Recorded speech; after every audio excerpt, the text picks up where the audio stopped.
6 jihadis in Bangladesh recently stormed a cafe and took dozens of hostages. They then began quizzing the hostages on their knowledge of Islam. Those who could recite at least a verse or two of the Quran were given their evening Ramadan meals. Those who couldn't recite any Quran verses were tortured, mutilated, and killed. Most of the 22 victims were visiting from other countries.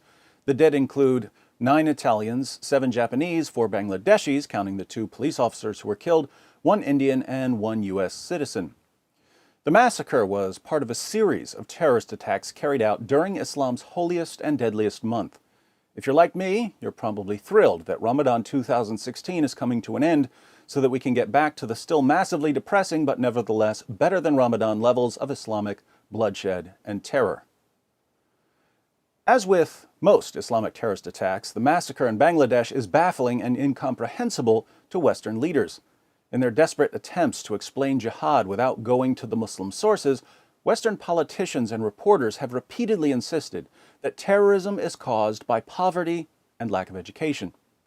Surprise, surprise, the 6 jihadis who stormed the cafe were wealthy and well-educated. According to CBC News, Bangladeshi Home Minister Asaduzzaman Khan declared, "They are all Bangladeshis. They are from rich families. They have a good educational background." BBC News reports, "The men were said to belong to well-to-do local families and studied in private schools and universities, not in Islamic seminaries or madrasas, where many Islamist militant groups are thought to draw recruits."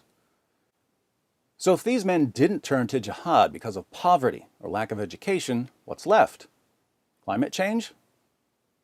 As always, let me point out the obvious. Why do rich, educated Muslims turn to jihad? They turn to jihad because their prophet said that jihad is the greatest thing in the world.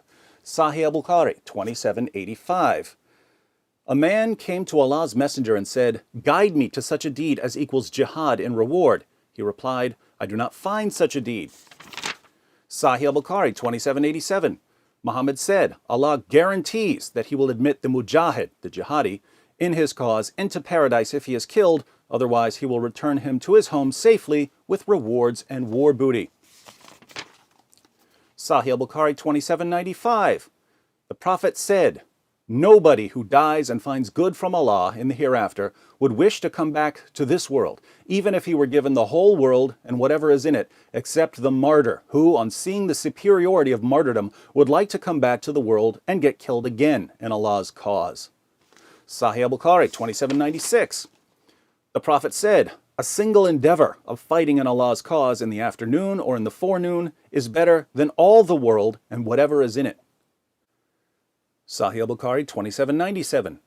The Prophet said, "I would love to be martyred in Allah's cause and then come back to life and then get martyred and then come back to life again and then get martyred and then come back to life again and then get martyred."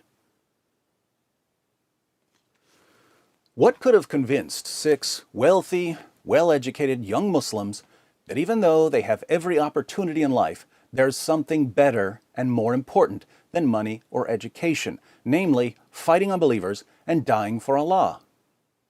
Allah offers a trade. You die while killing others for Him, and He'll give you paradise. The Quran couldn't be clearer on this. Surah 9, verse 111.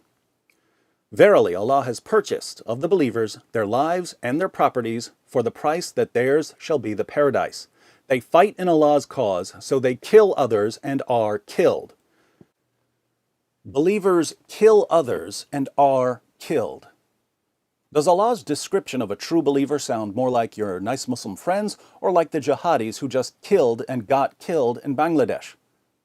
A 4-year-old could understand this. And that's why a 4-year-old would probably be a better leader and a better reporter than the sniveling cowards we've got now.